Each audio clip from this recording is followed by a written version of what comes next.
শরীর অত্যধিক চুলকায় কি করব? তার মানে আপনার শরীর অত্যধিক চুলকায়, এই বিষয়টা যখন আপনি খেয়াল করবেন, এটা আপনার অ্যালার্জি থেকে হয়।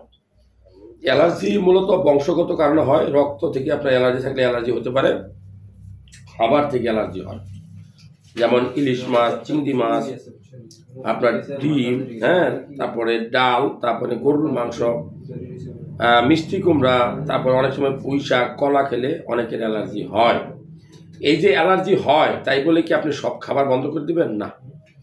যেই খাবারটা খেলে আপনার অ্যালার্জি হবে, অ্যালার্জিটা কি?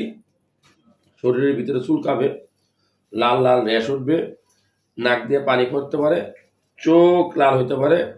এটা খুব গুরুত্বপূর্ণ। সো যারা ভিডিওটা দেখছেন, আমি বলবো আপনার যদি অ্যালার্জি হয়, আপনি অবশ্যই ডাক্তারের পরামর্শ নেবেন। কোন খাবার থেকে হচ্ছে সেটা বন্ধ রাখবেন।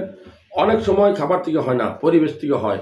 ধরেন আপনি একটা ঘরের পুরানা জামা কাপড় নাড়াচাড়া করতে হইতে পারে।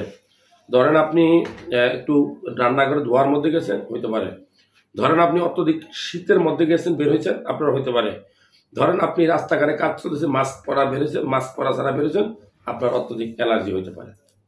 পরিবেশ থেকে হইতে পারে। তো যে পরিবেশ থেকে হলে সেটা প্রিভেন্ট করবো, আর আমরা অ্যান্টিহিস্টামিন খাইতে পারি।